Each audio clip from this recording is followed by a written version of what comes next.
everyone, and welcome to episode number 51 of the NordCast. It is Wednesday, April 10th, 2024. I am your host here, Nordic 97, joined with Carter. How are we doing today, Mr. Richo? I'm doing pretty well. The Flyers collapse kind of sucks, but other than that, I feel like I'm doing pretty all right. Yeah, we'll get into that in a second. I do have that in my list of things I want to talk about. And we have Jack. How we doing, Mr. Polko? Doing good. The Blues scored on their first 4 shots of the night against the Hawks, so great. I'm doing great. Sounds like Blackhawks hockey. Yeah, it does. The Blackhawks also had 1 shot through the first period, so that's a lot. It's okay. The future's bright. Yep. A future that is not necessarily bright, a good transition there, Jack, is Arizona hockey. It looks like the Arizona Coyotes are going to be relocating to Salt Lake City. Now, we've heard a lot of stuff over the last week about the overall arena situation, what it's going to look like. And just today, we heard the potential framework for the relocation to Salt Lake City. So let's start at the beginning here. So Arizona, about a week ago, makes their arena proposal. I'm sure you've seen it. It's like an arena with a lot of apartment complexes, a movie theater, this whole thing that they're going to build. And it looks great from the outside, but there's a lot of problems and a lot of holes that have been exposed with it. One of those being Scottsdale mayor has said that it's not welcome or not feasible in Scottsdale, which is not great because the place they're planning on building it is not that far away from Scottsdale. The other thing that was brought up, too, is earlier today before the relocation was that the NHL was actually making 2 schedules, one with the Coyotes in Arizona, the other with a Salt Lake City relocation team. That isn't necessarily new news. That's kind of been around for a while. Saravelli just re-reported on it today. It's kind of just, at first I didn't really think it was that big of a deal because the NHL is kind of just covering their bases, essentially. That's kind of what I saw from it. But then today, per Puck Report NHL, the Coyotes, the NHL, and Utah Jazz owner Ryan Smith are preparing for the possibility of a relocation of the franchise to Salt Lake City as soon as April 18th. The agreement is not done, and sources like Elliot Friedman are warned to be careful making absolute proclamations, but serious progress has been made on the framework of an agreement. So my thing is that I originally thought that when I saw this was that they're covering their bases. So essentially, kind of with what the NHL schedule was doing, they were going to, if they didn't get this bid and they didn't get the arena, they would relocate immediately. If they did get the bid, the team would stay in Arizona. However, what we have found out is that Morello's kind of pulling a move here that I haven't seen ever, to be honest with you. What he's doing is he's relocating this team to Salt Lake City, this Coyotes team, and then they're going to build this arena if he gets the bid, and then 5 to 6 years down the road, we're going to see another team in Arizona. So essentially what he's doing is trying to start from scratch with a brand new arena, a brand new team. My only issue with that is that Arizona's been building this core for the last 4 or 5 years, and they're just starting to become good again. Not this season, but next season they should be good again. And my question is, are fans really going to get behind this? Are fans going to get behind a team necessarily building this whole way up, then relocating, and then having to start from scratch when that team's probably going to be good when they go to Salt Lake City? That's the part that kind of blows me away. So there's more to this, but I want to get your guys' thoughts. So, Carter, what was your initial thoughts when you found out the Coyotes were working on relocating to Salt Lake City? This has kind of been news for, I think, pretty much this entire season. So it's not that big of a shock to me, but at the same time, it's I don't know how this is obviously the relocation to Salt Lake will probably be a pretty not simple transition because obviously there's going to be some other stuff that has to happen. I saw today about division shifting around and stuff like that. But I feel like them relocating to Salt Lake, it's not a bad idea, especially if no one's really getting behind them right now and they don't have an arena. So relocating is kind of this is an effort to at least try and keep this team around and not completely trash it. That being said, them trying to, as you said, talking about how they're going to maybe bring an expansion team back to Arizona once all this is done being built. As you said, this is I don't think that would work out as well. Like, obviously, expansion teams usually in their first year are at least somewhat decent right out of the gate. Like Vegas first year was unreal. Seattle first year was but they decided to go a completely different direction. Like, you can have a good team right out of the gate with an expansion team. So that actually could benefit Arizona if they do come back with an expansion program. Or it's just going to be like, oh, well, we built this entire core for Arizona to try and bring our fans back, to try and bring people, into this new arena that we're going to build. And now we've just completely lost everything and we're going to have to restart completely from scratch. So ultimately, I don't know. We're going to have to, like, this is not going to be like something that we can call a good or bad decision right away. As far as for Salt Lake City, this is great if they get a team. That's definitely a market that, could have a lot of hockey fans there, and definitely they got a lot of sports there. There's not a whole heck of a lot going on in Utah. So, that could end up bringing some fans to them there. So, as far as for this being for like the state of Arizona, we're going to have to see if this is a good or bad decision kind of once a few years down the road, seeing if they're going to end up getting an expansion team or not. So it's hard to really comment on it right now. Yeah, it's going to be interesting to see, like, and the cool thing is, too, like, with this podcast, we can look back at this episode years down the road and see the initial news. Like, we're going to be reporting on this for the next couple of years. Like, this is going to be something we're going to be talking about a lot. Now, the ironic thing is when I proposed the arena plan in the last episode 50, I think that I think Jack said that they should relocate. I think Carter said that they should stay. You guys kind of had split opinions. But Jack, you were the guy who wanted them to relocate. I want to know your thoughts on this team going to Salt Lake City and just the overall news we heard today. Well, I think part of it is the mayor of Salt Lake City and the owner of the Utah Jazz. They want a hockey team there so bad, and you can see them pushing for it on social media, and like if they have a press conference or something like that, you can see that they want a hockey team so bad there. And I think it's a good location, put them in the maybe Pacific Division. I don't think they're close enough to go in the Central, but yeah. One of the things though that I was thinking is the Coyotes, like when they have a good atmosphere, like it's a good atmosphere. And we had some playoff games a couple years ago there, and I mean the fans were just electric. And I know they're playing in that small arena, so it doesn't help right now. But in my opinion, I don't know. I think hockey belongs in the desert, but I wouldn't hate to see a Salt Lake City move. Here's my thing, though. Like, we haven't seen legitimate success in Arizona in such a long freaking time. Like, The last time we saw legitimate success was like 2012. I was literally 5 years old. A lot of us were very young. We didn't even know each other yet. But that point, it was like 12 years ago, essentially. And the crazy thing is, too, is if the playoffs weren't expanded in 2020 and this team missed the playoffs, if the NHL played a regular season, they're in the Buffalo conversation for longest playoff droughts. That's the crazy part to me. Had it not been for the COVID, this team would be in like the 14-year range of missing the playoffs, the 13-year range. That's a long freaking time without playoffs. So I want to get out of Arizona's talk and transition over to Utah, Salt Lake City. So I want to ask you guys this question before I go through some of these names that have been proposed. What is a name that you guys think would be good for the Salt Lake City team? I have not thought of that, to be honest with you. That takes some thought, and I have not thought of that at all. I saw a couple name proposals. Like, I saw some good ones and I saw some bad ones. I'm really bad at naming teams, but one that I saw that I kind of really liked was the Salt Lake Stallions. I feel like that's not a bad one. It kind of flows off the tongue pretty well. But I don't know. I feel like for the most part, they're going to have to go with something that starts, like the name of the team starts with an S, because I feel like that's just going to flow pretty nicely. But I don't know.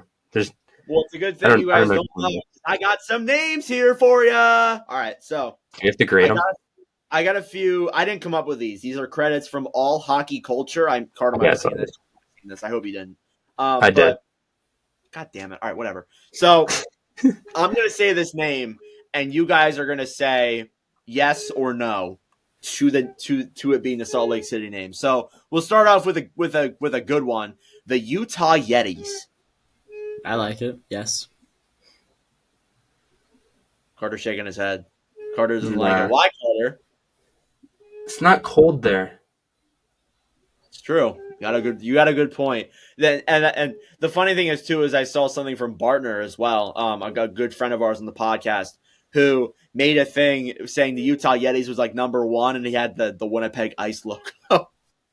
Yeah, and like that just hurts me. All right, you guys are like taking shots at my old job. Like I'm gonna start crying here.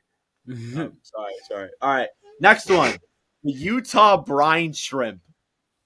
No. I don't even know what that is, but no. The Utah Blizzard. Yes. It's nice, but it's not snowy there. It's not snowy there. Yeah. The Utah Rangers.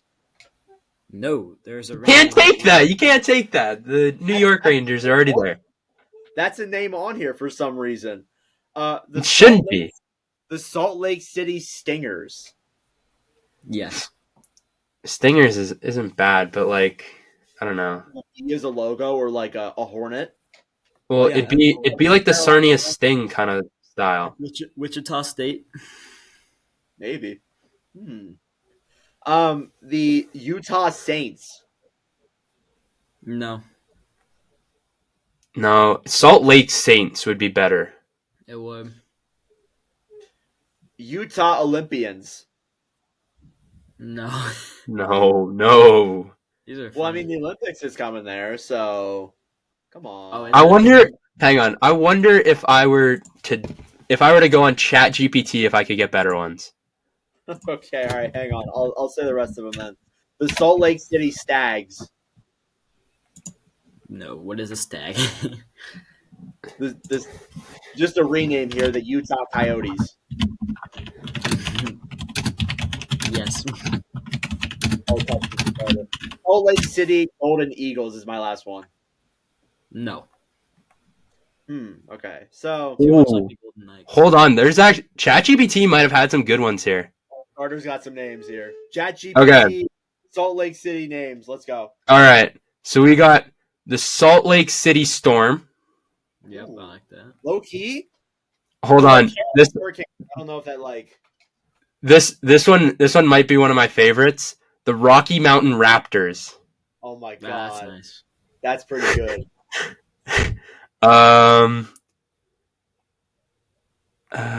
Salt Lake City Thunderbirds is No.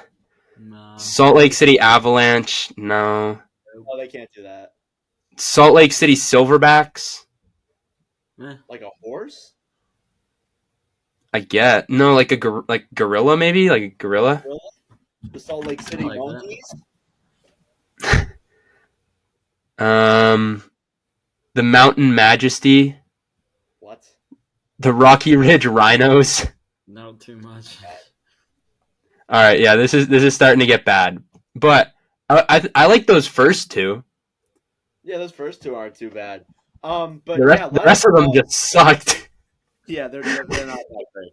Let us know though, what you guys think would be the best name for this Salt Lake City team, and we will be keeping track of this throughout the next couple of episodes on the podcast. So stay tuned for that. One more thing here that I do want to get into before we do our Jack's Guess a Player, is the Philadelphia Flyers. Freaking collapse, man! Like just 8 straight games after being at such a great point in the season, and it's rough. So I want to go to Carter first before I give out my thoughts, because my thoughts might be a little bit different than Carter's. But Carter, what are your thoughts on the Philadelphia Flyers and their 8-game losing streak at the end of the season? That is bad. I like. There's not much you can really say here. I've seen a couple things where it's like the team has quit on Tortorella. That is not true whatsoever. The team's playing like decent hockey, but like I think we're the highest in. I can't remember the 2 stats. We were like top 3 in like 2 stats, but then we had over the last 8 games we had the lowest save percentage. It was like us at like 7.81, and then it might have been like Buffalo at 8.61. Like, that is a big gap. If your goalie out of 10 shots is saving a goal less on 10 shots, that's not good. Like, that is bad. That is bad hockey. So, as I want to blame the goaltending, but I haven't watched a lot of Flyers games lately. One, because they've been playing like absolute like crap. Two, I've been hella busy. But I don't know how their defense has been playing. I'm hoping that their defense has been playing good and it's the goaltending, or I'm hoping that they're playing bad and it's not the goaltending and it's the defense's fault. And I'm praying it's not both, because that is not good. I think we got rid of Sean Walker, and I'm not saying that that's the wrong move whatsoever. We kind of had to. He was playing really well, and we had to get value, because let's be honest, we weren't even. I'm just shocked that we're even still here. Like, as happy as I am that we're like, as mad as I am that we're falling out of a playoff spot, I gotta remember I had the Flyers finishing dead last this season. I don't think anyone really had them making it past like the top like 30 even. Like, did anyone have them outside of the top 30? I think a lot of us had them generally last in that Yeah. Metro division. We thought Columbus was going to be better. Like the fact that we're even in a chance to even still make the playoffs is huge. When we're a younger team, we have a lot of prospects in our pool. We still have one of our top guys who's not even here yet. We have a goalie who's going to be unreal. We have two goalies who are going to be unreal, two Russian goalies who are going to be unreal for us. We have one of the better rookie goalies of this draft, or not of this draft, of this year. We have another goalie who's playing with the Brandon Wheat Kings, who's absolutely playing out of his mind. Like, our goaltending situation's good. Our defense is young. We still have Cam York, who's had an exceptional season. Jamie Drysdale, who's probably one of the better puck-moving defensemen in the National Hockey League. Like, we're a young team. Farabee's taken that next step. Frost has taken that next step. Tippett's taken that next step. Konechny's playing unreal. Like, we weren't even supposed to be here. We should not even be talking about the Flyers making the postseason. You take us back to the start of the season. We're not even talking about the Philadelphia Flyers right now, outside of, are they going to land the number 1 overall pick? The fact that we're still here is unreal, and I'm very happy to be a Flyers fan. This is a bright future. We have a lot of picks still. Danny Briere knows exactly what he's doing here. The Flyers have not quit on Tortorella. It's just a collapse near the end of the season. Sometimes these things happen, right? Like, sometimes these things do end up happening. So, is it a big deal? Yeah, like, it kind of sucks that they're collapsing. They could have had a playoff spot. But at the same time, they were going to get walked first round anyways, I think. I don't think they'd take a game. But at the end of the day, getting them a chance at the draft lottery to move up a couple spots, maybe get a big piece to help them out in the future is just as good as them making the playoffs this year. There's still a lot of hope for the Philadelphia Flyers. I have not given up faith on this team yet. I think, could they still make the playoffs? Fuck yeah, they could. There's still they still got 4 or 5 games left in the season. Realistically, they still have a chance. Is it likely? Probably not. But I'm not too worried about. This season's probably over for them now. But this was a bright look at the future for the Philadelphia Flyers. I think we give our goaltenders a full year. I think that this is going to be a Philadelphia Flyers team that we will talk about next season as being a true playoff hopeful. Well, mathematically, we're not out of it. We're still in the playoff. We're still in a playoff like contention. We're only like we're in a bubble. But you can see with the way that the team's playing, you can see that with the way just overall, like, we're probably not going to make it. We're probably not going to jump. I think we got to jump like 2 or 3 teams now to make it into the playoffs. I just don't think it's viable for us. I honestly don't think it's best for us to go that route. Listen, I think we were gaslighted a little bit by the Flyers' success at the start of the season and through like about 95% of the year. I think we were a little bit gaslighted. I don't think this team is bad, but I do think they overachieved a little bit. I don't think they're as bad as we projected them to be, but I don't think they're as good as they were at some point in the season. So where does that leave them? Somewhere in the middle. When it comes to Urson, I think he's been overplayed. I don't think he's a bad goalie. I think as Jack said in our last episode when we did our award predictions, a rookie goalie coming in and playing as many games as he did and getting a lot of saves or getting a lot of wins as he did, I think is impressive, and I think we should give Urson credit for that. So credit to Jack for that pick. But I still think that he can be a good goalie. He's just been overplayed. He needs to get used to it. And then when it comes to Tortorella, I don't really understand how you can say that the team has Tortorella's lost the room. I don't really understand that. I don't really get that at all. Because and even if they were gonna fire Tortorella, I don't see why they would do it. Mainly just because like they had a really good season outside of this losing streak, and there was a lot of other factors that played into a really good year for Philly. So I don't understand why the hell they would fire Tortorella. I don't get it. But yeah, as Carter said, I agree. I think they have a much brighter future than people think. And I do think that they are a ways away still. They clearly are not ready, but give them a couple of years, and this team will be back to being good again. So, yeah. All right, Jack, you have any thoughts on the Flyers? If not, it's okay. We kind of went on there a little bit. I mean, yeah, you guys hit it right on the head. I'm pretty sure we all had them at least 25 or below. But yeah, as you said, they definitely did overachieve a little bit. And yeah, you said they lost 8 straight. Yeah. Yeah, I had no idea about that. So when you said that, I was honestly shocked. But yeah, that's a collapse. That's a collapse. Casual. Yeah. Here we go. I did not know that. But yeah, being in a playoff spot for that long and then just collapsing at the end of the year, never a good thing. Obviously not really coming into the year. Nobody expected them to be in the playoffs. But yeah, Tortorella is a good coach. Yeah, but bright future for you guys. All right. Well, transitioning out of the Flyers, it's time for Jack's spotlight here before we get into our special interview. Jack's guest of player week numero 3. Me and Carter are coming off of a huge win there at a 1-1 record. We're looking to go above 500 here today. So, Jack, have you thought of your player? I have. Awesome. All right. So, Carter, do you want to go first, or do you want me to go first this time? What are you thinking here?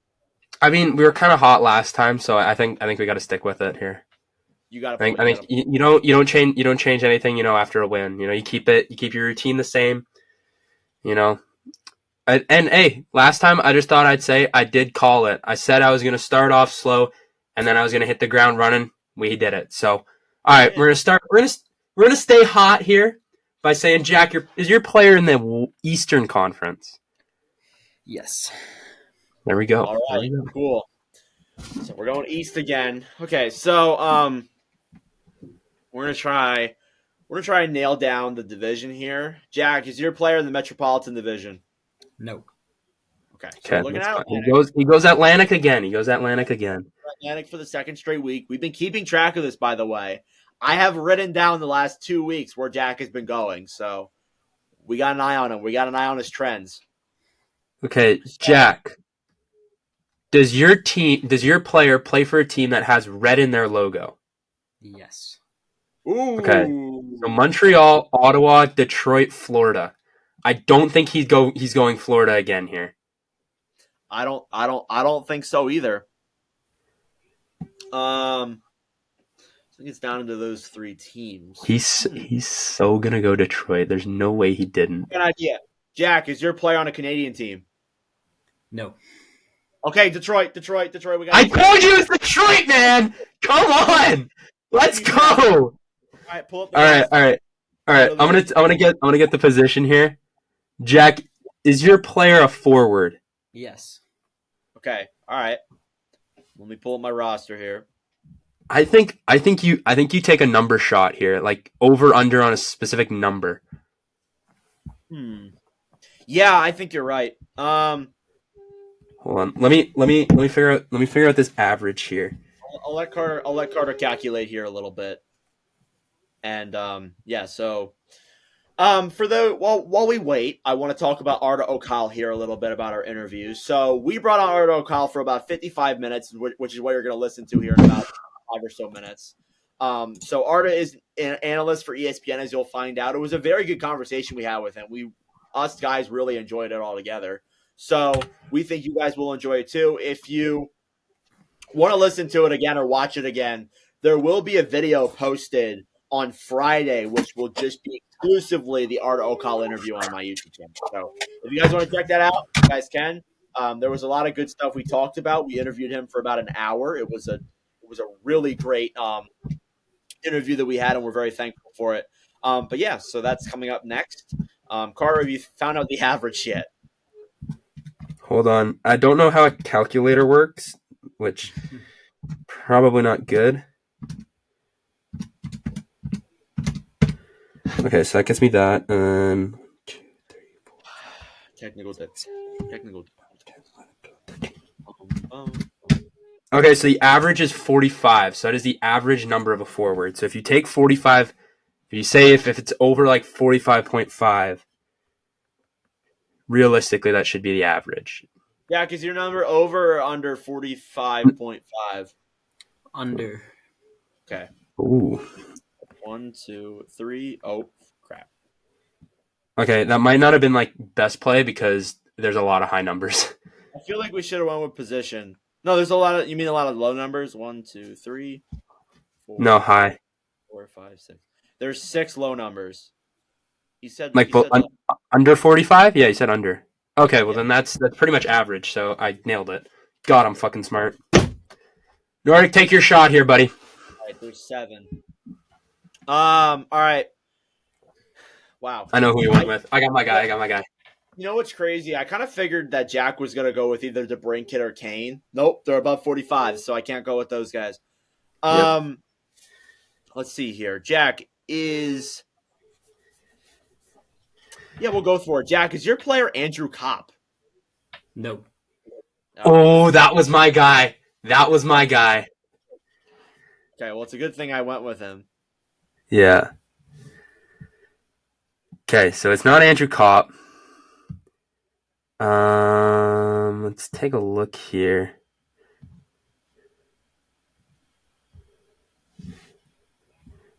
Not gonna go JT. Don't know who that is. He does either. Could go with him. He's having a really... Okay. Jack, is your player Lucas Raymond? No. Oh! Michael Rasmussen. Oh, you're such a loser.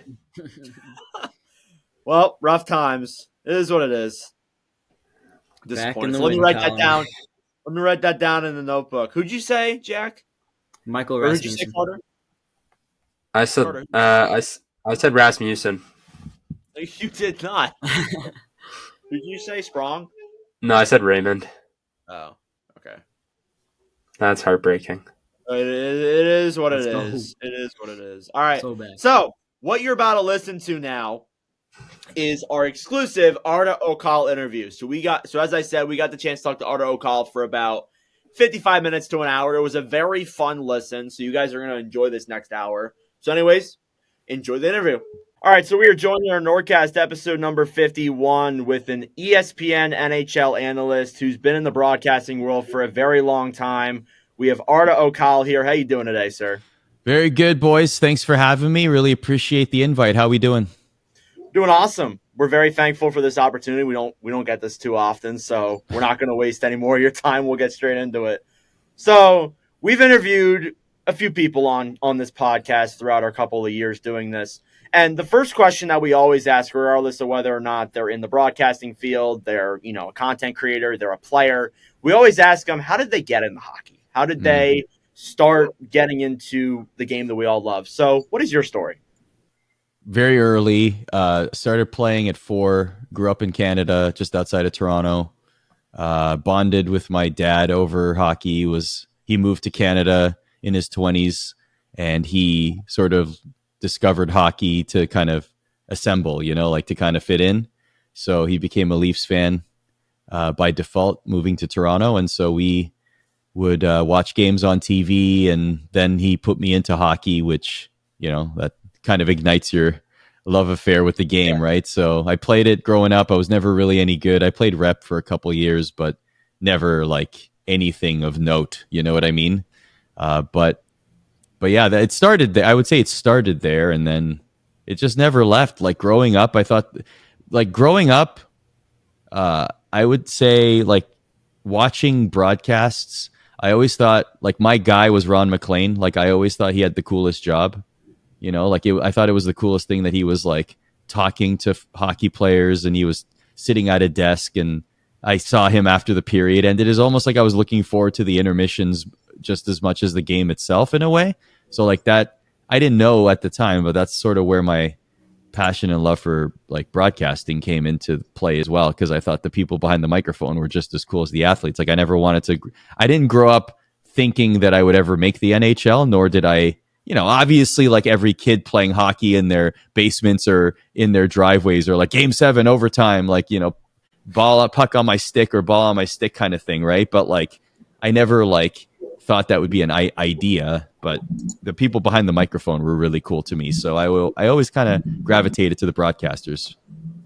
Yeah, you kind of answered my second question there. I was going to ask kind of how you got into the broadcasting / the analyst type esque. Yeah, like totally unorthodox. Like I do not have a degree in broadcasting. I went to school for math and business, and then when I graduated, I like took project management jobs, and then like nights and weekends, I would go to like the local pub. Like this is before YouTube and content creators and social media. You know what I mean? So it's like the only place you could go was like the local TV station. That was really it. And so I went there, and I just was like, this is kind of cool. Like I just want to learn and be around this environment because I think it's fun. Not knowing that I would pursue it full time years later, So I did like the campus radio station when I was at school and stuff like that. But the cool thing was that station that I went to had the rights to OHL, and they had at the time there was a team in Brampton, the Battalion, and then the Mississauga team. So they were airing those games, and that's where I got my start in hockey.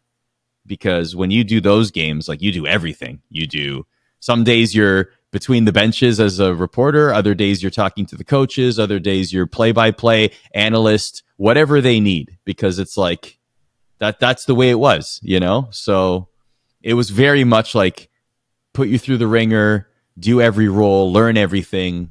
That was a great experience. Where did you go to school, if you don't mind us asking? University of Waterloo. Hour outside of Toronto. It is not known for its broadcasting at all. It's very like the thing that it's known the most for is like engineers and computer science majors, like people that are like coding video games and that kind of thing. Like they, a lot of like graduates go to like Microsoft and Google and probably Epic Games now, like just getting jobs like that, like very Silicon Valley kind of work in the tech industry. So really, really smart people, like way smarter than me. Here I am, the guy that's like randomly talking about hockey that went to this school that like Chris Hadfield went to University of Waterloo, and he went to space as an astronaut. Exactly. Remember the time this is totally random, but remember the time he dropped the puck from space? Like at a Leafs game, he was like in the ISS and he like pushes down the puck. Yes, I remember that. That was hilarious. Hilarious. So I remember reading into. You actually have a Wikipedia page. Did you know you have a Wikipedia page? I didn't for a while, and then I was alerted to this like a couple years ago, or a few years ago, I should say.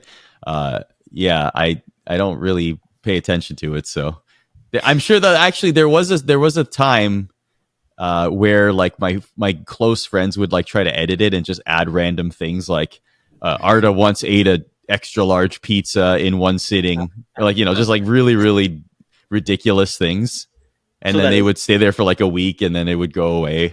And they'd like track it. You didn't eat. I mean that may no comment. Definitely true. So what your Wikipedia also mentioned is that you actually did wrestling for a while. Is that true? Yeah, definitely. So that's a great story. So I grew up a wrestling fan. I did enjoy it. Like hockey and pro wrestling were like my two things that I really, really liked. But the reason I really started to pursue it was because I got this piece of advice early in my career when I was like really diving into hockey. And I wouldn't give this advice. I've said this before in other interviews. Like, I wouldn't say this advice to people who are pursuing media or content creation or broadcasting now. I would actually say the opposite. But it was fair advice at the time. And I understand why this person said it. They said, if you are wanting to be a hockey broadcaster, which I did, the problem is, especially in Canada, it's probably the most lucrative seat in television. And so if this person leaves, like let's say Ron McLean leaves that job, there's going to be hundreds of people that are more qualified than you that would be vying for that job. Basically, what he was saying was it's a very crowded industry. So he was sort of telling me, find the road less traveled, like find a niche and own it, and then try to transition from there. Now, what he didn't tell me was that runs the risk of being pigeonholed as a certain, just that person. And so I said, well, I also like combat sports or pro wrestling, so why don't I try that? So I started doing UFC content, WWE content, etc. And that eventually became my world for a little while. Like, I still did OHL games and things like that, but I was really diving into the combat sports because I wanted to own that space and make a name for myself. And in the short term, he was right. Like, I was able to gain steam more quickly in that space than I was in hockey, which would have been maybe for me anyway, like a more of a marathon, which I probably would have been wanted to go on, but still. So eventually, a few years later, I got on the radar of WWE, and that's what brought me to the States. So I worked there for a couple of years. But really, like, it didn't work out for me there for multiple reasons. And it's not a bad experience or anything. It just didn't work out. And I was also missing hockey. So after that, I took it as an opportunity to try and get back into the hockey world. And luckily, that's when the MSG Networks gig came up, and we did a hockey show there. And I was able to contribute to Rangers and Devils broadcasts. But yeah, like, it's just a very winding, like this content creation, broadcasting, media. It's never a linear path, right? Like, the three of you, I'm sure, already feel this, right? Like, doing a show, like, your journey creating content in media broadcasting, no one has the same story. It's always, this like winding road, and some people, find success a lot faster than others, but it's your journey to yourself, like, it's your unique journey. It's the way it is. So you use like your wrestling to like kind of like build up your name essentially, and that's how you got into the MSG and that stuff. Is that in a way? Yeah, like I guess WWE had a little bit of a cachet to it. I would say that I would say WWE in combination with, so like after OHL, I did some AHL broadcasts, so I was able to do like Marley's games and things like that, and that like gave me enough of a portfolio that like MSG would maybe give me a second look kind of thing, So like I had enough tape that I could, say, look, like I've done enough hockey that, I could definitely be considered. So that worked out in my favor. Timing is everything too, right? Like, they just happened to be looking for a fresh face and maybe a new voice and, someone who had different kind of experience. So I kind of fit the bill, so to speak. So it worked out. Yeah. So, one last question about wrestling. Who's your favorite wrestler? Is it Tyson in the background? Yeah. Who's my favorite of all time? Yeah, I would go all time. My favorite wrestler, Bret Hart comes to mind. There was a guy named Mr. Perfect. He had a really good character back in the day. Roddy Piper, for sure. Like, I'm old school. Like, I love the, from that generation. But I don't really watch much today. Like, I watched a little bit of WrestleMania this past weekend. The Rock was, definitely someone especially during the Attitude Era, he was awesome. And he's been great now. Like, watching his clips online have been hilarious. Like, he's just amazing. So, but these days it's more like, friends I've made in the industry that are doing really well or, winning championships and getting to watch their clips and sort of, being happy for them. Like, that's more my watch time in wrestling than actually sitting down and watching a 3-hour Raw or, consuming every second of wrestling content. I just don't have time for that anymore. Mm-hmm. Yeah. I've never been big into wrestling. It's never just been my kind of thing. I don't know about these guys, but I just never got into it. So when you talk about just overall, not just in wrestling, but overall, when you talk about hardships, what was the biggest thing that you had to overcome when getting into the broadcasting field or the analyst? It's very like it for many people, myself included, it's very much a rejection business. Like you're going to hear no way more than you're going to hear yes. You're going to suffer a lot of setbacks. Things aren't going to go as quickly as you want them to. Like this is a common story for a lot of people. It is definitely a story that I've experienced, and that's just the way that it is. And when they say you got to have thick skin, it's more than the number one reason is like because you just need to persevere through all of that. If you really want it, like you're just going to power through all of it, and it's just going to work out for you, right? Like it's just going to eventually, like timing, preparation will meet opportunity, and there it will happen. And then the other thing is like, it's a subjective business, right? Like a lot of people might just not like your content or not like something about you, and that will be a detriment. And so you just have to roll with it because you realize that's one person's opinion that just happens to be in a position where they're selecting someone for something or whatever the case may be, right? So those are, it's almost like death by a thousand cuts kind of throughout your career, and it never ends, and you just have to accept that.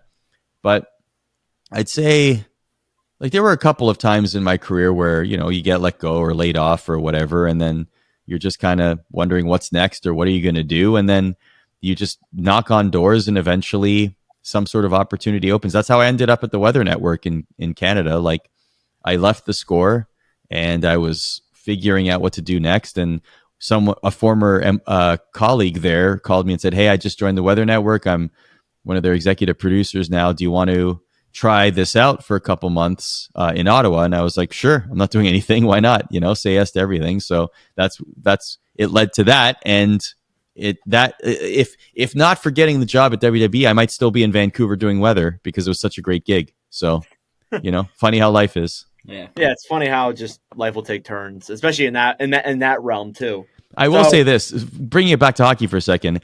I was there for the Heritage Classic that Eddie Lack played in instead of Roberto Luongo. So I was there for all of that like controversy. However, I was not covering it from a hockey lens. I was covering it from a weather perspective. And there was no weather story because it was a fine day and there was no like I was at the Winter Classic that year, which was at the Big House, and that was amazing because there was actual snow and they had to stop the game every couple minutes to shovel the ice, and there was like 100,000 people there. Still one of my favorite hockey images ever is the aerial shot of Michigan Stadium, where cool. It's like, yeah, isn't it the best picture? It's like half blue and half red, Leafs and Wings, but it's like it's as if the whole stadium, 100,000 plus people, coordinated that half the stadium would be in blue and half the stadium would be in red. Like that image is incredible. It's the coolest thing. The capacity of it too is just crazy. Right. It's just awesome. Yeah. And we've had some great images, like the Lake Tahoe stuff is really cool. Yeah. You know, like the images that they got there with, you know, during the pandemic and whatnot. Like, yeah, that's pretty cool. Yeah. So coming full circle. Okay. How did you get your job at ESPN? You might have mentioned that a little bit, but how did you get the job working for NHL and ESPN? So, well, the NHL part came later. So I started working with ESPN part-time in 2016. I just did random things. Like the first job they gave me was actually esports. And I didn't know anything about the game they wanted me to cover, which was League of Legends. And I was like, I don't know anything about this game. Yeah. I was like, I didn't know anything about this game. So I basically like studied up on it for a month. And then I went to MSG, and it was the World's happening. So I was there for 2 days, and it was great. It was a lot of fun. Like, it was crazy atmosphere. It was a lot of fun. And so they just kept sending me to like gaming events. And then MMA, they started a podcast. They wanted me to host it. So I just did like odds and ends, like that kind of thing. And then finally in 2019, they hired me. And this was obviously before the NHL contract. So I was just, you know, doing things here and there, like contributing wherever, whatnot. And then when it was announced that ESPN is going to bring back the NHL, and you know the rights are back with ESPN, and it's going to start this season, whatever. Then I just raised my hand internally. I just said, "Hey, like I have this experience. I'd love to contribute. Then they started putting me on a show called In the Crease, just doing that, almost like a trial, so to speak, or like a test just to see how it worked out. And it luckily worked out for me. So then that season, I started hosting games and a show called The Point, filling in on that. And I've been doing it ever since. And it's been awesome. Like, if you had told, me from 25 years ago that this is what I'd be doing, I'd be like, that's awesome. Let's keep doing that for the rest of our lives because that's the coolest thing ever. So, I couldn't be happier. Yeah, I love watching you on ESPN. It's one of my favorite persons to see. Thanks, and the funny thing is too, I don't know if you know that you follow me on TikTok. I think you do. I do. Yeah. I like following a lot of the hockey content creators because I like to see what they're cooking, including yourself. Yeah. It's funny because I would tell my mom that this guy from ESPN follows me, and then we watch ESPN, see you on TV. I thought that was pretty cool. All right, so I'll stop talking. My co-hosts do have some questions that they want to ask you related to ESPN. So I'll start with Carter. Carter, what were your questions to ask? Yeah, so obviously, first off, I didn't get to say thank you. Thank you so much for taking the time to come on here. It's really appreciated. Absolutely. But yeah, my first question, kind of what's been the coolest experience you've had, just through ESPN? Doesn't have to be hockey related, just kind of your coolest experience you've had through ESPN. We got to do some really cool content at All-Star for the last couple of years. It's been fun. I didn't get to go to the one in Toronto. I had to do content locally, but the Florida All-Star was a lot of fun. The thing is a lot of my job is in studio, so I'm usually in Bristol. I did get to do a couple of reporting gigs this season, which was awesome. I did one in Buffalo and one in Long Island, and they were great. And I hope I get to do more next season. It was a lot of fun. So those would be career highlights for sure at ESPN. With ESPN, I've been to a lot of cool. I've done a lot of random coverage. I did, like I said, a lot of gaming events. I did the NHL esports for a while, the NHL Gaming World Championship for a while.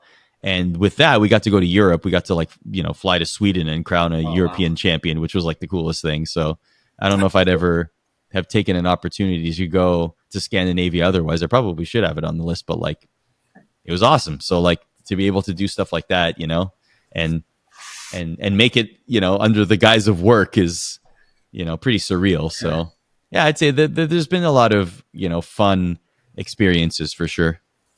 Yeah, those do sound like pretty awesome experiences to get to know on. So I got another question for you. Who is an NHLer that you find term box office, so much must watch? There's obviously a bunch of guys who are just always, perform at their best, but who's your guys that no matter what, if you're kind of sitting around or whatever, and you have to watch these players? McDavid for sure. Tage Thompson last season was box office for me. Jack Hughes, when he's at his best, is box office to me. I mean, I also love the intricacies. Like I say Connor McDavid, but then he goes up against Cale Makar, and Cale Makar often makes him look normal, Yeah. They'll just strip the I remember a game where it was an Avs Oilers game, and Makar was back, or McDavid was on the flank. He was going to try to cut through to the center, to the middle of the ice, right through to the hash marks. And Makar, with one hand on the stick, just sort of flicked his stick and dispossessed McDavid.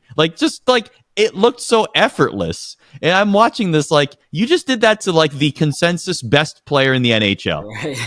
And you're right. Yeah. McDavid, when he has the puck and when he lowers his shoulder, it's game over, right? It's he's going through 4 or 5 Rangers players, or he's schooling the whole team or whatever.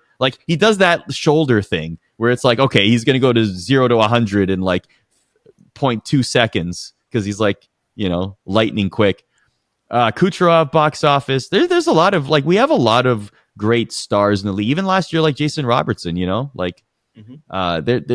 players that are really exciting to watch for many different reasons. This year, who would have expected a season that we saw from Crosby this year?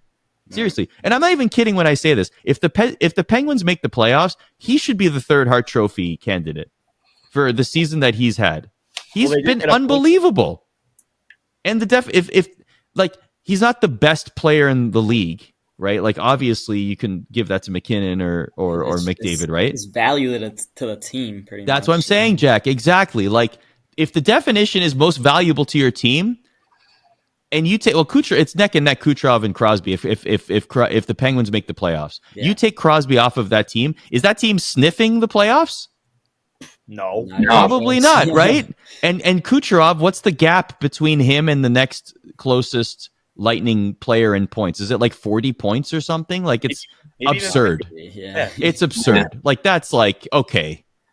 But then again, you have I know I'm sorry, I turned this to a Hart Trophy conversation, but like then you have McKinnon, who's never won a like that. That's also silly, right? Like he's on many nights he's the best player in the league.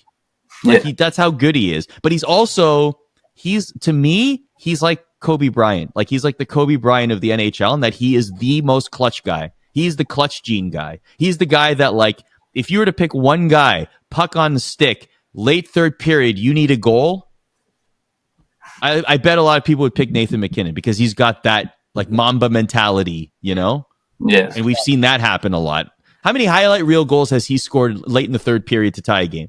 Oh, tons. I think one of the most like I remember when I was a kid, I'd watch like sports finds all the time, and like one of the most ones was in the playoffs. He had an absolute just cuts into the middle and just rips one right from I guess where the ring out line would be, just top of the circle and just in. He's just anytime he's fast like McDavid, and he's unreal. Yeah, he's clutch. Exactly. So I hope I answered your question before going on the massive tangent that I just went on. No, hey, you answered it perfectly.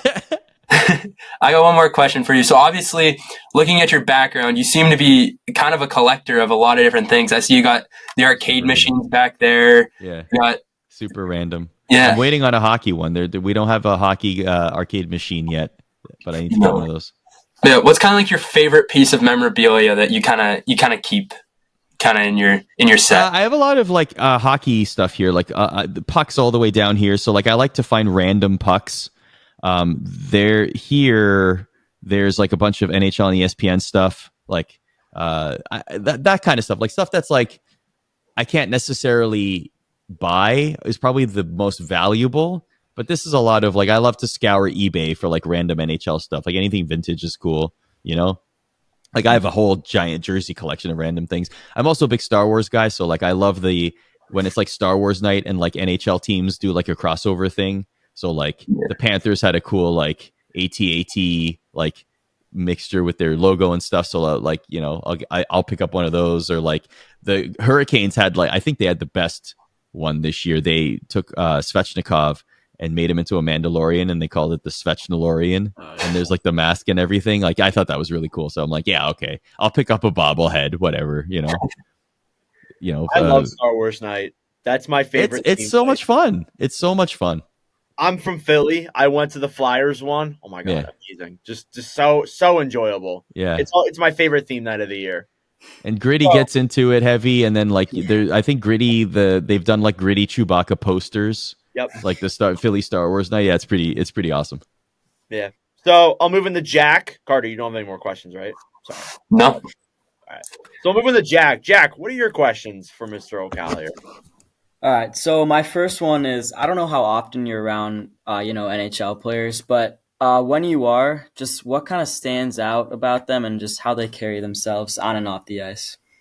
They current NHL players, it was a lot more when I was doing work at MSG. Okay. But a lot of hockey players are humble. I mean, you can see it in our analysts too, like especially off camera. Like hockey players are generally very humble, very down to earth. Very team oriented, you know, like the knock on hockey players as a stereotype is they lack personality, right? Like that's always what you hear about hockey players. What I would say to that is you just have to find the right way to get it out of them, you know? And so sometimes it's a challenge, sure. But then you have like players like, you know, Seth Jarvis and Tomas Hertl, who in their way are very charismatic and entertaining, you know, like I would, if you're telling me that I'm going to be doing a Hurricanes game and this wouldn't happen necessarily, but like every period I'm going to talk to Seth Jarvis, awesome, because he's great, you know. But like a guy like Sid, for example, like he gives insightful answers. It's just not, you know, it's not hyped up and turned up to 11, you know, but like he often gives very, very thoughtful answers. And I like, yeah, like a guy like McDavid, for example, like he'll also do the same in the right moment and circumstance. And if you ask, a certain way to ask questions, sometimes you unlock them. So, but our analysts, by and large, like really great people, and some of them are definitely full of personality. Like I worked with Kevin Weeks yesterday, and he's awesome. In many ways, it feels like a night off because it's so easy to work with him. Like the chemistry is there, and he's very, very entertaining. And PK's like that too. And then you have a guy like Ryan Callahan who's like a wealth of knowledge, and he's just incredible. So I can tell why it's very you meet him for like a minute and you're like, yes, you were definitely a captain in the NHL, and I can see why very quickly, So we're lucky. We have a really good group. All right. My second one is you mentioned you've been on shows like The Point and stuff like that, and so just what goes into preparing yourself for a TV segment? Yeah, sure. So The Point's usually an hour, so that's multiple segments, like 5 or 6 segments. And basically, a 60-minute show is usually like 44 minutes of television. And so the producer will be the one that puts together like, okay, let's do this segment, this and this, basically filling that 44 minutes of time. And the analyst, whoever I'm working with, whatever analysts are on the desk with me, will give their perspectives on things and say, hey, like, let's talk. Like, let's say we were doing a show today, right? I would imagine some of the topics would be, okay, let's talk about the East wildcard race.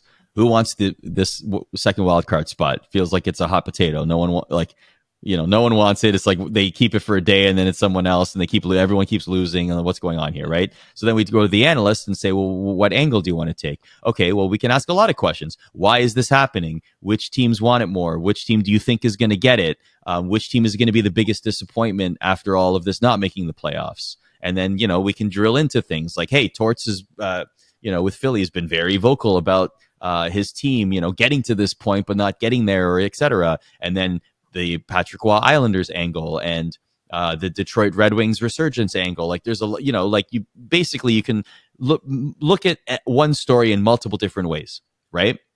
And you choose which ones you want to look at it through, depending on how much time you allot to that segment. Let's say it's a 3-minute segment. You wouldn't talk about all of those things, and you might pick and choose things that are relevant, right? Yeah. And then with The Point in particular, sometimes it's a pregame show, like it's close enough to whatever exclusive game that we have that night. So we'll focus on those two teams. Let's say, like, for example, on Sunday, Weeksy and I did Colorado and Dallas. So, okay, Central Division, is that the strongest division in the NHL? That's a possible question. Hey, these two teams could be meeting in the playoffs. Like, what can we expect from that? That's a possible question. Nathan McKinnon's in the Hart Trophy race. Let's talk about that. Like, basically what you're doing is you're looking at the NHL, picking storylines, or in this case, specific teams, and picking things that are interesting to then put into the show. So then once we have a thing called a rundown, right? So basically, I'm sure you guys have one for a show. I usually do it in bullet points or something like that, where it's like, okay, so these are the things that we're going to hit. And then what I would do is I'd say, okay, let me look at these things and just have a couple questions or a couple of like nice little tidbits to supplement this topic, right? And so ultimately, my job as the host is to tee up the analysts, the former players or the coaches or whoever I'm sitting with, to succeed. They are the stars of the show, especially on a show like The Point. That is a magazine, like a talk show. People are tuning in to hear what they have to say. They played the game. They know the game very well. They're experts in the game, or they coach the game, whatever, right? Or they report on the game. So my job as the host, the traffic cop, the point guard, is to set them up to win, to succeed, to shine, because then the show wins, and then I win as a result as well, right? So that's like a 101, 20,000 foot view on how I would sort of prepare for shows. And then as the show's going along and when it's live, then I'm just making sure that we're sticking to times and we get to breaks, etc. Finding creative ways to segue into where I need to go. Thank you for that. And then my last question is, you mentioned you went to college for math and business, which is just crazy, and now you ended up as kind of a broadcaster. Yeah. So just how long after college did these opportunities start, like popping up? Well, I honestly, it was probably like 6 or 7 years before I actually decided to try it full time, and then there, it like it's still like spaced out. It's not like they all inundated at once. Mhm. But when you work in the industry enough, you meet enough people, you keep in touch. You just like it. Things happen to tend to like snowball or work out in that way, So, to answer your question directly, it wasn't like quick at first, but luckily it was enough that kept me motivated to keep trying. Okay. Awesome. All Awesome. right, Jack, you have any more questions? I don't. Okay, cool. So I got two more about broadcasting, then we'll get into some NHL type questions. Sure, So, whatever you got. who is your favorite person to work alongside with? You mentioned Kevin Weeks, you mentioned Callahan, you mentioned a lot of guys. Who's your favorite one to work with without making anyone angry that you didn't pick him? Yeah, see, that's a tough question because it's like, man, how do you pick? Like, all the people that I work with are like great in their own way, and so it's tough to pick just one person, honestly. AJ Malesko is awesome. She's a gold medalist, obviously. She's, Patty, one of Patty Kazmaier. She went to Harvard. Like she's the mayor of fun, like the captain of vibes. Like it's always a great time when she's in studio. We just get along really well, great friends kind of thing. Mike Monaco is awesome too. Love throwing him and Bob Wischusen. I've had a chance to work with a couple times, and they're both like excellent hockey voices, like just so good. And so I've been like the two games that I did this year, I was lucky enough to have them as my play-by-play guys because they're both incredible. But honestly, like I sit in studio with Steve Levy and Mark Messier and PK Subban every Saturday, and it's like it's the coolest thing because it's like I get to sit and absorb them talking about hockey. So I always feel like I leave smarter than I did about the game of hockey that we love, Yeah. I will say one name that I wish still worked at ESPN is John Tortorella because Yes. I got to work with him a lot in the first year, and he was incredible. He is one of the best hockey minds out there. I know that he's got a public persona. I know that he's, polarizing to the hockey community. But to me, the way he treated me and the way that I was able to like learn from him, but also how we interacted off camera, like we talked about almost everything other than hockey. And so like my view of him is completely different and it's biased in a way because I was able to spend so much time with him. But that guy's awesome to me. Like he's just not just the hockey side of it, which is obviously in that job, the important part. The knowledge is obviously like, one of the best in the business, but like as a human being, I cherished the conversations that we had because he's awesome. So yeah, me and Carter are huge Flyers fans. That's good to hear. Fantastic. Raising our coach.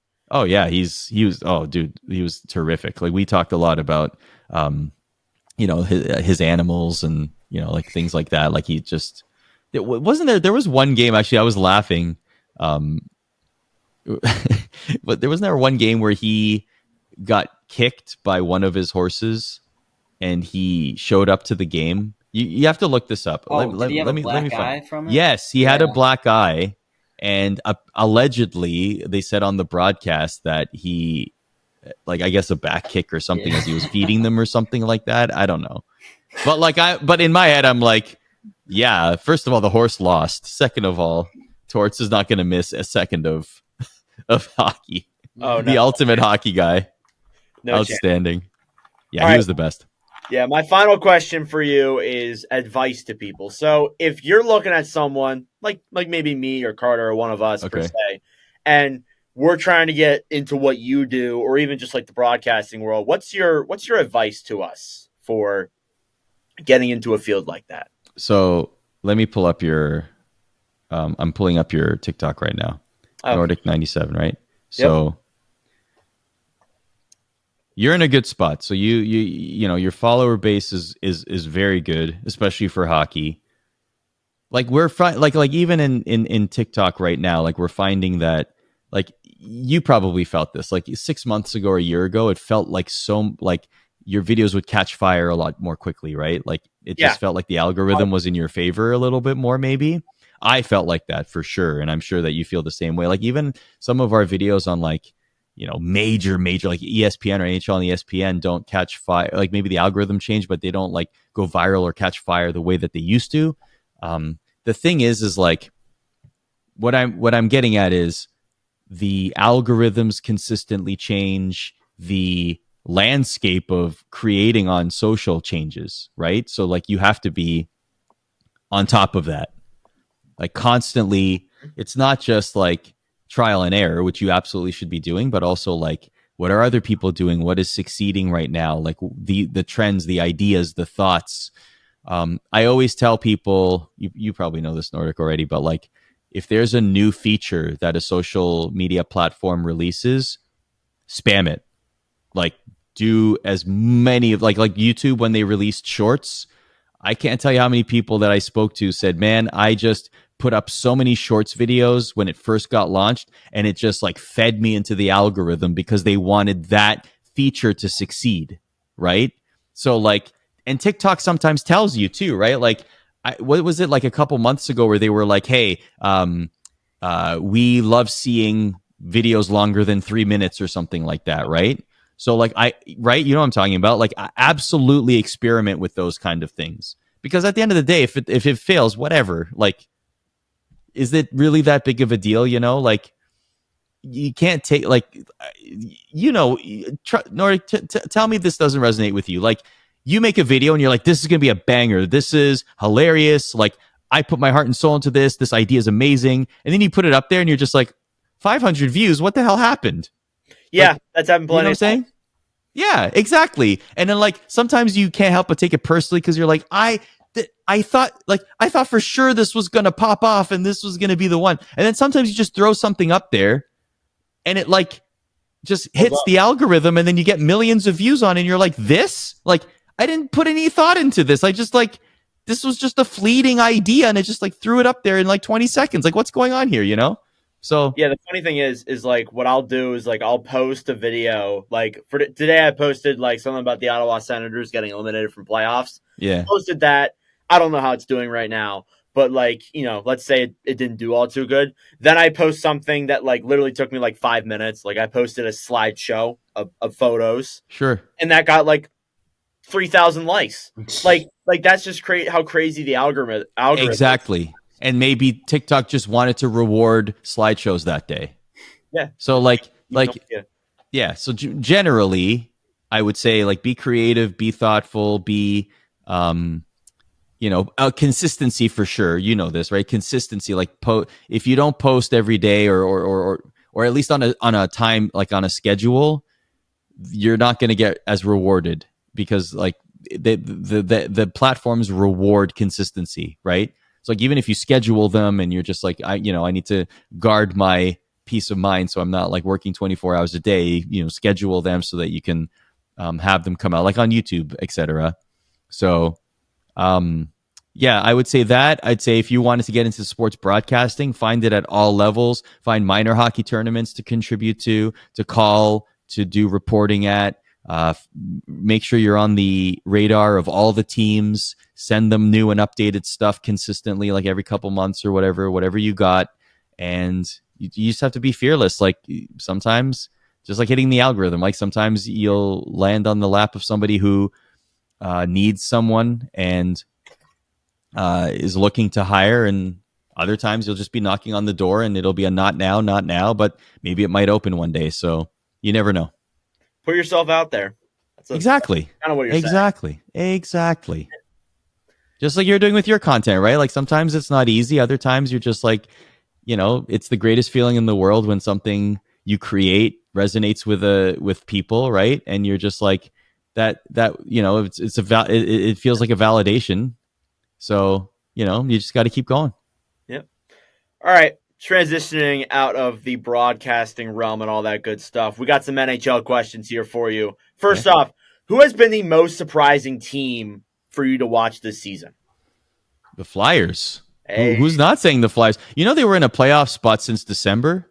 Yep. And Like then I watched them crumble this past week. Third in the Metro, and then all of a sudden, yeah. But no team in the East wants that second wild card spot. Everyone is just like, it's so annoying to we're watch. good. Because like you'll see the Flyers losing, and then you'll see the Red Wings lost the same night. The Capitals will be exactly. losing.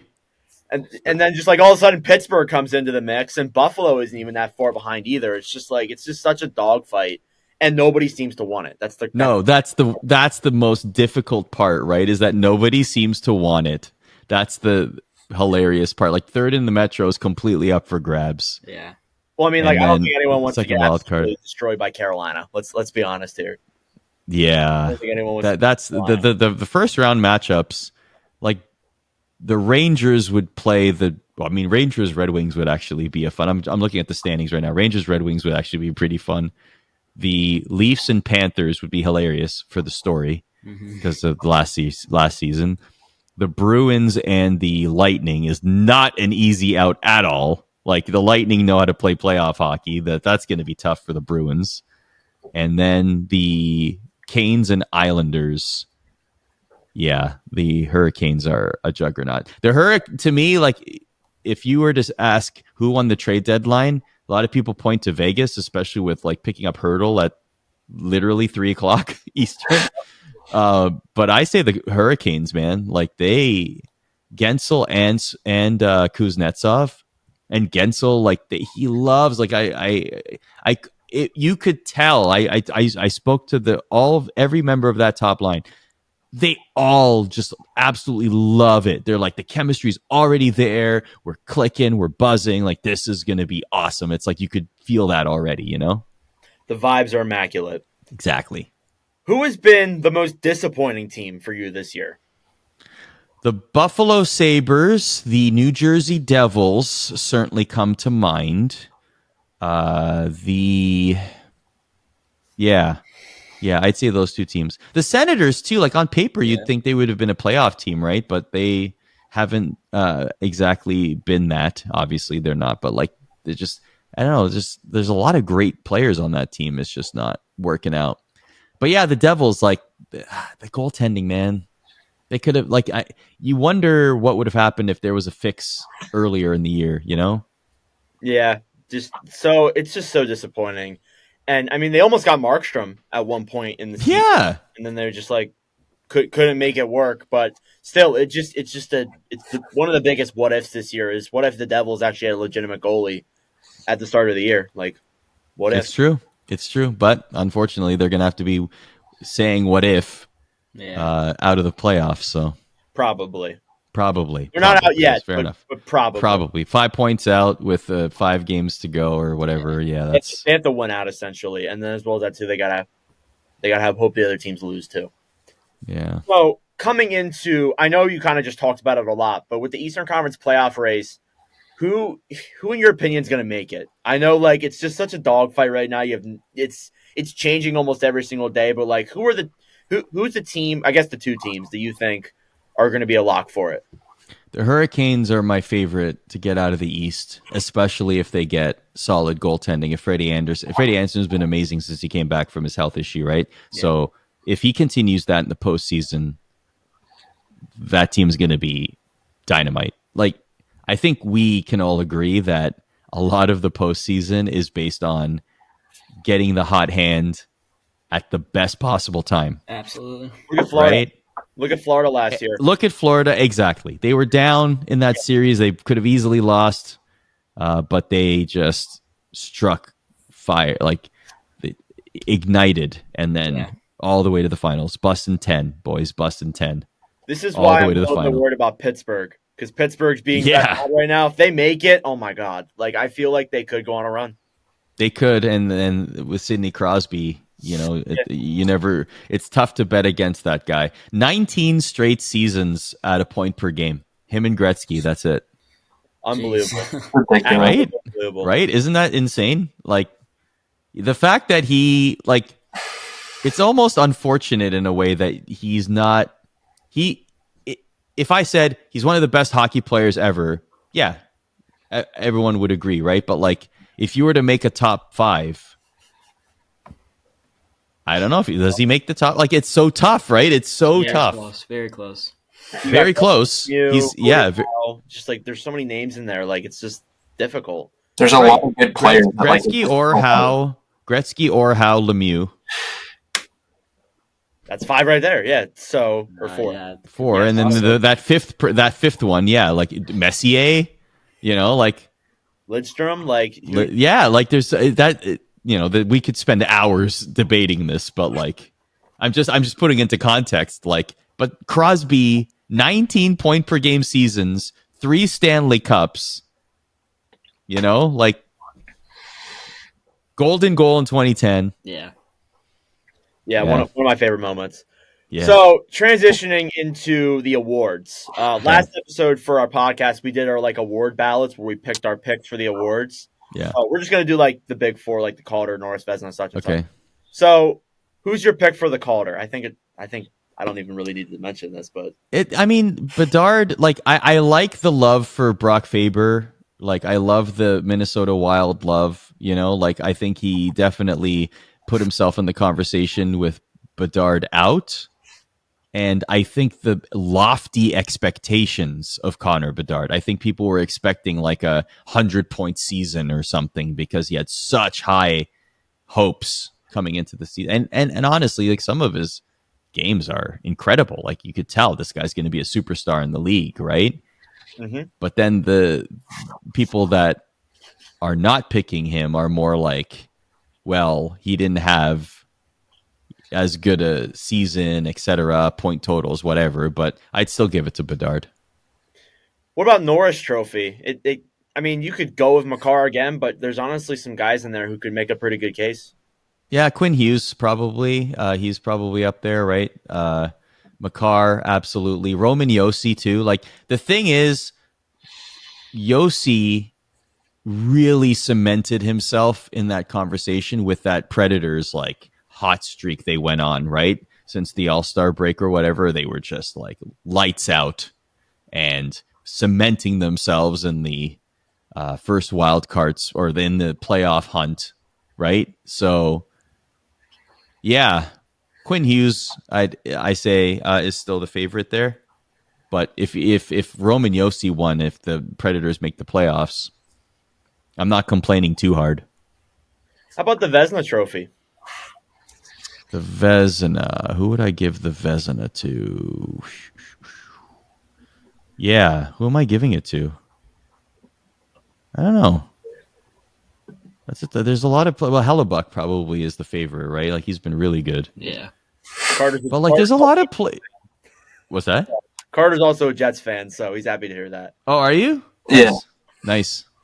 Thankfully. That's not an easy first round matchup, by the way, dude. No, if you're facing the Avalanche, oh my gosh. The Central is way too. It's so close right now in that top 3 that like honestly, like right now, any team can flip flop through it, and the Central's a scary spot right now. Yeah. Even like going up to the 1, you have to potentially play Nashville or even Vegas. Like, no thanks. It's scary. Lose, no thanks. Situation. Yeah, Hellebuck would be my pick. There's a lot of goal. Like, yeah. A lot of good goalies. Yeah, there's a lot of good goalies in that tier, but like Hellebuck is probably like cut above. Yeah. Shout out to Jonathan Quick though; he's had a hell of a year. Yeah. Oh, for sure. I don't know if a backup necessarily is going to win it, but I mean, no, but yeah, I think he deserves some flowers. Is what I was saying. Yeah.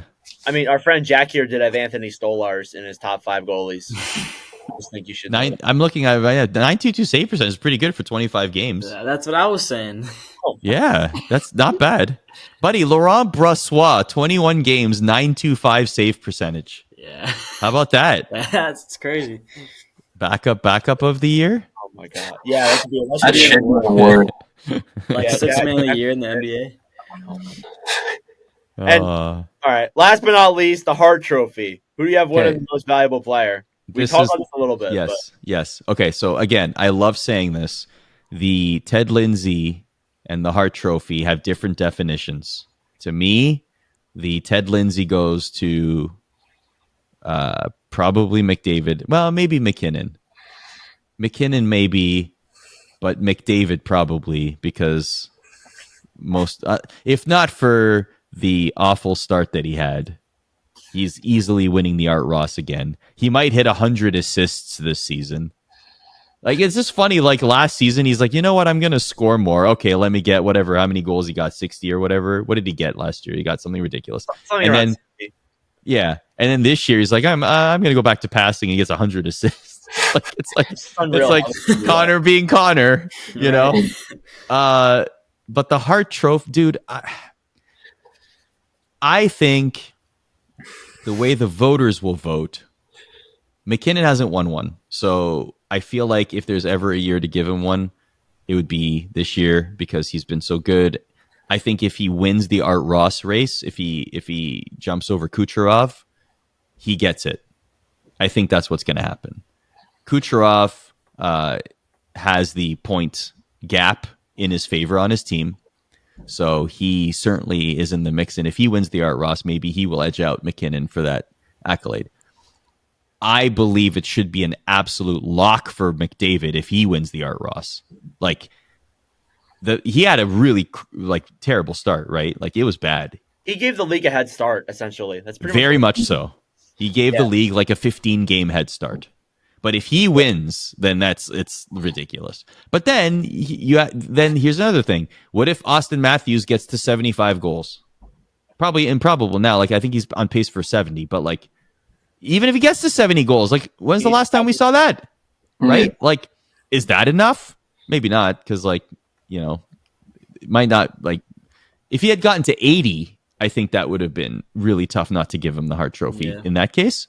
But that's where I would go. I think, but then again, the Crosby thing, like Taylor Hall a few years ago, who got the Hart Trophy when the Devils made the playoffs, right? Like, Crosby, man, like, he helps that team make the postseason with the season he's having single-handedly. Yeah, the Hart is never a easy pick to make, even though you can just go with McDavid. But it's never been an easy pick, in my opinion, even with the good years of McDavid. So my final question, I don't know if the guys have anything else, but my final question is, what is your Stanley Cup final /champion this year? That might be very difficult. Leafs and Oilers. Oilers win the cup. Oh. Well, either situation would be great for hockey because either you're getting the biggest. So if the Leafs win, you're getting the biggest parade in hockey history. Yeah. Probably, right? Like, there's going to be like 6 million people at that parade. Yeah, that'd be insane. Right? Like, it's going to be hockey heaven, the hockey capital of the world, essentially, in that moment, you know? Like, it's going to be ridiculous. Or you're getting the best player in the world raising the Stanley Cup. And that is an image, in my opinion, that needs to happen. So give me the Oilers against the Leafs. First time a Canadian team wins the cup since 93. And it will be the Oilers winning the cup. So what you're saying is you want to see chaos in the hockey world. I do. Very much so. Very much so. Maximum full-on bedlam. That's what I want. Full chaos. Well, that's pretty much all I got. I don't know if you guys have anything else. Yeah, that was awesome. No, that was unreal. I appreciate it. Well, Arda, thank you very much for coming on. We greatly do appreciate it. Yeah, thank you. You can check out Arda on pretty much every single social media platform. He's on Instagram, Twitter, TikTok. Are you on YouTube? Following Nordic on TikTok, by the way. No big deal. Do that, please. I would love. Yeah. I need that for my promotion video. Thank you very much. I appreciate that. Yeah. Go follow Nordic and catch his content. It's great. Again, thank you, Arda, very much for coming on, and we will transition over to the next segment on the Nordic. All right, so we all hope you enjoyed the Arda Ocal interview. We greatly appreciated him for coming on. It was awesome. We will definitely have him on again. But regardless, as you can tell, we got a little bit of a different thing going on here. We are going to be doing our first mock draft for the 2024 NHL draft. So we're doing a joint kind of draft here where each of us will take a turn making a pick, and we'll kind of just go that way from there. So we got Carter starting off here with the first overall pick from the San Jose Sharks. Carter, who are you taking at number 1 overall? Well, with the first pick in the 2024 NHL draft, the San Jose Sharks are proud to select Macklin Celebrini, center, Boston University. Yeah, I think it should. I think it shouldn't be obvious, or I think it should be obvious that Celebrini is the consensus first overall pick. I think that nobody should be surprised by that. Sorry if you can't see me on the screen; it's a little bit weird. But regardless, moving into second overall with Jack's favorite team here, the Chicago Blackhawks. Jack, who are you taking at second overall? With the second overall pick in the NHL draft, the Chicago Blackhawks are proud to select Ivan Demidov, right wing and center from St. Petersburg, Russia. Carter's a little in shock. Carter, why are you in shock here? I don't know. I just figured that Chicago could probably use a defenseman, but I don't know. Yeah, We that could, is. but I want to build up that forward core. That's valid. That's valid. So you're working with you. You want to get Korchinski going before you add other defensemen. Korchinski is going to be a great player. Okay. Okay. All right. So with the third overall pick in the NHL draft, the Anaheim Ducks are proud to select from Michigan State defenseman Artem Levshinov. So I want to go explain here a little bit. When the Ducks traded Jamie Drysdale, they gave up a really good right-handed defenseman. With a guy like Levshinov, who is playing really well for Michigan State and was a big part in why they were so consistent through a long stretch of time here. I think that Anaheim, it would be dumb to not go with him here at third overall if they get third. I think that would be the best pick for them. So, yeah, I have Artem Levshinov, right defenseman from Michigan State at third overall. So we'll go back to Carter here for fourth overall with the Columbus Blue Jackets. So, Carter, who are you taking at fourth overall? Well, with a fourth overall pick in the 2024 NHL draft, Columbus Blue Jackets are proud to select Sam Dickinson, London Knights. My boy, Sam Dickinson. Lefty. Yes. I don't hate that pick. I like that pick a lot for Columbus. I think Columbus needs defensemen. They need a defenseman to pair a guy with David Urich, whatever his last name is. Kind of nice to have. Yeah, I think that's a great pick. At fifth overall, we're moving through this relatively quickly. That's okay. For the Montreal Canadiens, Jack Polko, who do you have being selected by the Canadiens at fifth overall? At the fifth overall pick, the Montreal Canadiens are very proud to select Cole Eiserman, left wing out of the U.S. Development Program. I don't hate this. I don't hate that pick at all. I think he's awesome. Yeah, I think that with Eiserman, I think the right fit would be Montreal, to be honest with you. I really do believe that, Eiserman's fallen down the rankings a lot, and we'll get into this when we do our other drafts. His skating has been a big factor. He has really good goal scoring, but his skating has been a big effective factor. I think for Montreal, it'd be perfect because Montreal's still ways away. They have scores in there like Caulfield, like Slavkovsky. They have some good names there. I think Cole Eiserman will be a good fit for the Canadiens, and many would argue that he is a steal. So, yeah. All right, with my pick going to my Arizona Coyotes, which could be Salt Lake City now. Who knows at this point? So with that pick, I thought a lot about this, but I think I'm going to go with Caden Lindstrom from Medicine Hat in the WHL, having a pretty good season with 46 points in 32 games played, has missed some time with injury, but still looks like a very effective player. And I think Arizona would be stupid not to go with him. Now, I don't hate the fact that if they go with a defenseman like Zane Perrick or Anton Silyev, but I feel like they go best player available here and go with Caden Lindstrom. So we'll go back to Carter with the Ottawa Senators. Carter, who do you have going at seventh overall to the Ottawa Senators? Well, with the seventh overall pick in the 2024 NHL draft, the Ottawa Senators are proud to select Berkeley Canton Spokane Chiefs. Ooh, so Carter, have you seen Batten play at all? Canton? Can. Berkeley? No, because Winnipeg doesn't have a fucking team. Ah, yes, I forgot about that. I'm sorry. I'm sorry. That hurts. That hurts. I'm sorry. Last year, for those who didn't know, Carter actually worked for the Winnipeg Ice before they relocated to I forget what it's called. Somewhere in Washington State. Wenatchee. The Wenatchee Wild. So yeah, sorry Carter. Sorry for bringing up past memories and war crimes. But yeah, That hurts. That hurts. Berkeley Cannon at 7th overall, the Spokane Chiefs. I don't hate that pick either. Ottawa wants some solid. They want another really solid forward, and I think Cannon would be a good pick. Eighth He's a overall. good scorer, man. Yeah, 8th overall to the Calgary Flames. Mr. Polko, who are you taking? With the 8th overall pick, the Calgary Flames are proud to select Zane Parekh. I think how do you say Parekh? Parekh. Yeah. Right defenseman from Saginaw. Yeah, I don't hate this either. I feel like Calgary's, I mean, even though they need some work on the forward core, I do think that they lost a lot of big name defensemen. And I do feel like it'd be a good idea to get a guy like Parekh. Now, Jack, why are you not picking TJ Iginla here?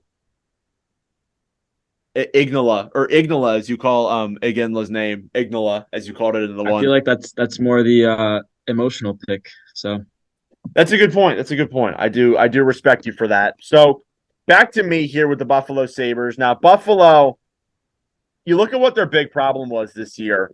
You would argue that it probably was the defense. You could argue the goaltending here a little bit, but it probably was the defense. So I'm going to go with 6'7" Anton Silyev, a left defenseman from Torpedo. Carter does not like that I took that pick at all from him. No! Silyev, a very tall forward, doesn't score a lot of points, but you want to have a really good physical guy on your blue line, and I feel like a guy like Silyev would really benefit being on Buffalo, a team that does not have necessarily that great of a defense. So yeah, Anton Silyev going at number 9th overall to the Buffalo Sabres. So moving relatively quick here, we're into the number 10 slot. It is the New Jersey Devils. So Carter, who do you have going at 10th overall to the Devils? Well, it's no longer Anton Silyev. My apologies. Because the Devils could use some size on that blue line for sure. So, oh my gosh, you know what? We're gonna not go size here. We are gonna take another skilled defenseman on a blue line here. We're gonna take Zeev Bynum, left defenseman from the University of Denver. Yeah, really made a name for himself after the World Juniors when USA won it this year. Really made a big name for himself because I honestly didn't know who the guy was prior to that, but he's done really good on Denver since then, 49 points in 40 games played. So I don't hate that pick for the Devils. I think that even though Buyum is a much shorter player when you look at it, I think he still can be an effective one. Going 11th overall to the Seattle Kraken. Jack, who do you have going at 11th? The Seattle Kraken are proud to select Carter Yakimchuk, right defenseman out of Calgary. All right. I don't hate this pick either. I like Yakimchuk a lot. I think Seattle definitely needs some size on their blue line. Yakimchuk, not as tall as Silyev, but still has some decent size to him at 6'3". Doing pretty good for Calgary right now. I don't hate that pick. I like that pick a lot. So Yakimchuk at 11, and me and Carter, it's time to configure here together for the 12th overall pick with Philadelphia. So what are we thinking here? Do we want to go with Iginla, or do we want to go with someone like Helenis or Greentree? My only thing is the thing that sucks is I think that realistically with this pick, my hope is that the Flyers would be able to take a defenseman. That's true. But there's no defenseman available right now. So I feel like at this point you just got to take the best player on the board. In my opinion, that'd be Iginla. Yeah, so with the 12th overall pick in the draft, the Flyers are going to select Tej Iginla from Kelowna Rockets, a forward. I agree with Carter. I do think that if the situation comes to be, I think they should go with a defenseman, but it sucks because 4 straight defensemen were taken before them, and that's pretty much the entire defensive board. Unless you want to go with a risk there with Adam Juracek, I feel like you would want to go with a guy like Tej Iginla. But the thing is, though, Juracek was hurt for the majority of the year. He played for Czechia for 1 game in the World Juniors and then was hurt for the rest of the year. So that's a little bit of a riskier pick. I do like Iginla. I think that Iginla would do well in Philadelphia. I don't hate it, but then I do agree with Carter. I think it'd be better if Calgary or the Flyers went with a defenseman. But hey, maybe Calgary at 8th overall, if they get 8th overall, maybe they go with Iginla anyways. Going back to San Jose, which is via the Pittsburgh Penguins pick. Carter, you're picking the Sharks again, so you're essentially building the Sharks' future up here. I want to know, what is your 13th overall pick in this draft? Well, I think with the 13th overall pick in this draft, the San Jose Sharks are proud to select Liam Greentree, Ooh, right wing, Windsor. okay. I don't hate that either. Greentree has been on a very bad Windsor team. And he's played really well. He has played really well. I do worry though, from people that I know who work for the Windsor Spitfires, there is some character issue there. There is some issue that he thinks he's better than everyone, which might be a factor why he drops to 13th. But being on a team like San Jose with a team like Celebrini, if they get them, a guy like Colin Graff, Will Smith, man, they're building a pretty good future there if they get these two players. So we'll obviously see there. But again, San Jose is kind of a team too that I feel like they could go with a defenseman. But then again, there's a lot of defensemen on here who are kind of a risk when you just look at the overall numbers. Like the next best guy, I mean, Cole Hudson is on the board. Lane Hudson's brother, Cole, is on the board here as well, and Adam Juracek too. It's just a worry because those defensemen aren't as reliable as the other guys that were picked. So yeah, Greentree to Windsor. Moving down the list here, 3 more picks, 1 more from each of us. At 14th overall to the Washington Capitals. I know this is probably not accurate anymore, but Jack, who are you taking at 14th overall? At 14th overall, I have the Capitals taking Consta Helenius. He's a center and a right wing, and he plays overseas somewhere. I'm not quite sure where. He plays in Jokerit in the Finnish league. I have it open right here. So with Helenius, I like this pick a lot too. A much shorter player, only 5'11", so doesn't have really the height status to him, which is okay. But I do think that Helenius has a solid chance at being a very effective player. He is shorter, but he's playing in a league full of men. He's playing in a league where there are adults playing in that league. So I feel like Helenius has that advantage to him. He has that experience. So maybe Helenius would not be a bad fit there with the Capitals. At 15th overall for me, I feel like, I don't know. I think Minnesota kind of goes off the board here a little bit. I feel like they go with a guy like Trevor Connolly, a left wing from the Tri-City Americans, who I think is committed to whatever this school is here on my thing. But yeah, Providence. So Trevor Connolly is at 15th overall to the Minnesota Wild. So with the final pick in the first NordCast draft from the 2024, Carter, who is your pick for the St. Louis Blues? Realistically, I think that St. Louis could probably use a defenseman here. So I think they're going to take the best defenseman on the board. I know he as you said, he's been hurt, but they're going to take Adam Juracek. HC Plzen. I don't know how you pronounce it. Yeah, PLZEN. Yeah, close enough. Yeah, so HCPLZN, something around there. But yeah, Juracek, as I said, has been injured a lot, but I do think he can be an effective defenseman. I don't think he's as good as David, but still, I think Adam could be a pretty solid player there for the St. Louis Blues. So yeah, that is our first mock draft for the 2024 NHL draft. If you guys had to grade our picks overall, how do you guys think we did? I think this is pretty good. I would give it an A. I think we did pretty good. I'm gonna give it an A-. I think we did pretty well. I feel like there's some picks we could have did better on, but again, considering the fact, I think we did pretty well. I'm giving it an A-. Yeah, I agree with that. I'll give it A-, one of those two. I think that, this is a very, very solid draft. And obviously, as we get closer to the time, we're gonna figure out who wants what. Okay, cool. Good to know. So regardless, that will conclude episode number 51 of the NordCast. Sorry we didn't play any games here at the end. Kind of with the Ocal interview and with this going on, we didn't really want to do specifically any other games besides Jack's guest player. So regardless, we'd like to thank you all very much for watching and listening to this episode of the NordCast. We greatly appreciate it.